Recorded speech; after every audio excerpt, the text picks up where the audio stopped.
उत्तर देऊ द्या. जितेंद्र आव्हाड उत्तर द्या. जालन्यापासून सुरुवात करा. ते असं म्हणाले जालन्यामधले जे हिंदू दहशतवादी नाहीत तर हिंदुत्ववादी दहशतवादी सुटले असं ते म्हणाले. तिथपासून सुरुवात करा. नाही नाही, असं आहे की कोर्टाचं जस्टिस असं आहे की तुम्ही ते शेवटचं वाक्य कुठल्याही कोर्टाच्या निकालाचं वाचलं त्याच्यामध्ये सांगतात की लॅक ऑफ एव्हिडन्सेस अँड विटनेसेसमुळे हा सुटलेला आहे. मला त्याच्यात नाही जायचं. मला ते जे आरोप करतायत आणि ते जे म्हणजे त्यांनी जे पाठराखण केलं, मला तर खरं त्यांचं अभिनंदन करायला पाहिजे की त्यांनी उघडपणाने सांगितलं हो आम्ही बॉम्ब ब्लास्ट करणार, आम्ही मारणार, आम्ही हे सगळं भारतामध्ये घडवून आणणार. त्याबद्दल त्यांचं अभिनंदन करायला हवं पहिल्यांदा. आणि पहिल्यांदा मी आज जाहीरपणाने शिरीष इनामदारांचं अभिनंदन करतो की ज्या पद्धतीने ते मुद्दे मांडतायत. मलाही खूप मनापासून बरं वाटतंय की एवढं म्हणजे हे सत्य बाहेर यायलाच हवं. पण ते जोशीराव साहेब, आव्हाड साहेब, तुम्हाला काय आनंद होतो ते नाही. जालन्याच्या कोर्टात निर्दोष सुटका झाली त्याबद्दल बोला देतो ना मी. आता तुम्हाला माहिती देतो ना. तुम्ही जे सांगितलं ना साध्वी बद्दल, आपल्या माहितीसाठी सांगतो की मालेगावच्या बॉम्ब ब्लास्टच्या आधी सुनील जोशीचा मर्डर झाला. सुनील जोशीचा मर्डर याच्यासाठी झाला आणि जे सत्य आहे आणि एटीएस त्याचा पाठपुरावा करत होता, महाराष्ट्र एटीएस, आणि सुनील जोशी फुटला तर हे सगळ्या लिंक्स ओपन होतील. कारण का सुनील जोशी हा समझोतामध्ये होता, सुनील जोशी हा अजमेर शरीफ मध्ये होता, सुनील जोशी हा हैदराबादच्या बॉम्ब ब्लास्ट मध्ये होता, सुनील जोशी हा मालेगावच्या बॉम्ब ब्लास्ट मध्ये होता. जर आपल्याला लिंक तोडायची असेल तर साध्वी नाही, साध्वी म्हणून या भगवत परंपरेचा अपमान करू नका. प्रज्ञासून ठाकूर सारखी महिला हिनी स्वतः मॅनेज करून तिचा प्रियकर असलेल्या सुनील जोशीची हत्या घडवून आणली आणि ही लिंक तुटली. आजही ज्या दोघांनी बॉम्ब आणले मालेगावमध्ये, तो संदीप डांगे आणि रामजी कालसंग्रा, हे फरार आहेत.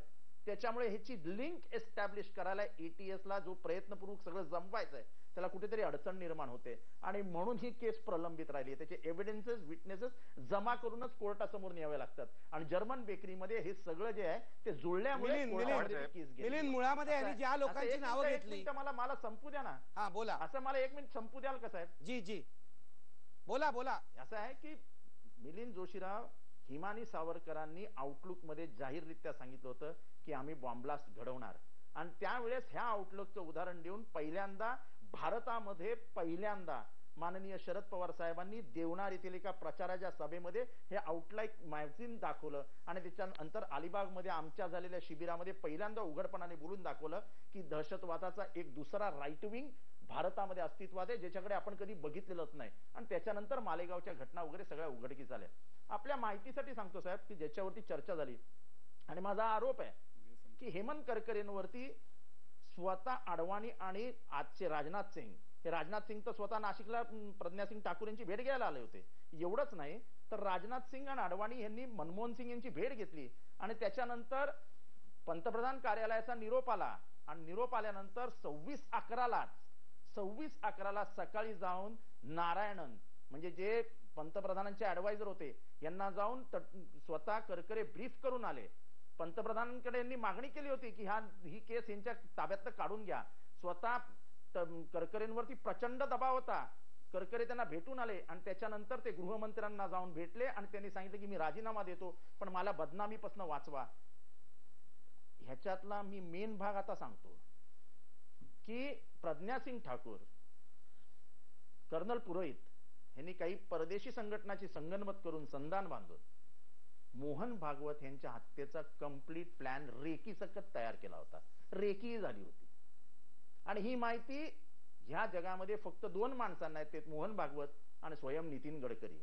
नितीन गडकरी यांच्या दादरच्या एका मित्राच्या घरी माननीय करकरे, मोहन भागवत आणि भागवत साहेब यांची चर्चा झाली. भागवत साहेब यांनी नितीन ह्या खटल्याबाबत मला माहिती दे, कारण का करकरे हे मूळतः नागपूरचे होते. नागपूरला त्यांच्या कम्युनिस्ट संघटनेचे त्यांचे वडील काम करत होते आणि त्यांच्या ओळखीपाळखी चांगल्या होत्या. मला माहिती दे अशी विनंती केली. माहिती देताना त्यांनी सांगितलं की आपण या खटल्यात पडू नये ना, आपण ह्याच्यापासून लांब राहावं असं मी आपल्याला हात जोडून विनंती करतो. दुसरी बैठक झाली आणि दुसऱ्या बैठकीमध्ये संपूर्ण ट्रान्सक्रिप्ट जी चर्चा झाली आहे मोबाईलवर तिची ट्रान्सक्रिप्ट त्यांनी भागवत साहेबांच्या हातात ठेवली. त्यानंतर भागवत साहेबांनी एकही चकार शब्द उच्चारला नाही अशी माझी अत्यंत खात्रीपूर्वक, आणि मी नावं घेऊन सांगतो की गडकरी स्वतः गडकरी साहेब, स्वतः मोहन भागवत साहेब तटकम करकरे साहेबांबरोबर बसले होते. आणि एक लक्षात घ्या की ह्याच्यात अभिनव भारतच्या माध्यमातून चर्चा जी झाली आणि ज्याची ट्रान्सक्रिप्ट पोलिसांकडे उपलब्ध आहे की हिंदुत्वाचा प्रश्न अंतिम ध्येयाकडे नेण्यासाठी आणि राष्ट्र निर्मितीसाठी आता RSS पुरं पडणार नाही, आपल्यालाच लीड घ्यावा लागेल. मी एकच प्रश्न विचारू इच्छितो की महात्मा गांधींची हत्या करताना मुस्लिम म्हणून आपण पुढे जाऊया, म्हणजे या देशामध्ये सिव्हिल वॉर होईल असा एक प्रयत्न झाला होता. तोच जर कधी मोहन भागवतांच्या माध्यमातून निर्माण झाला असता तर या देशाची परिस्थिती काय झाली असती ह्याचा विचार कधीतरी कोणी केलाय का? ठीक आहे, या प्रश्नावर मी त्यामुळे ब्रेक ह्याला घेतो. खूप जितेंद्र वेगवेगळे आव्हाड, कांगोरे जितेंद्र आव्हाड, आहेत, एक मिनिट जे या थांबा. आता चर्चेच्या माध्यमातून तुम्ही आम्ही बाहेर काढू शकत नाही, पण हे एवढं सगळं साधं सरळ आहे असं वाटून घेऊ नका. ह्याच्या मागे खूप मोठा, आता इंद्रेश कुमार, हे इंद्रेश कुमार कोण आहेत, काय संबंध आहे त्यांचा पैसे देण्याचा अभिनव भारतला? देणार तुम्हाला, देणार. मी मिलिंद जोशीवर वेळ देणार आणि माधव भंडारी तुम्हाला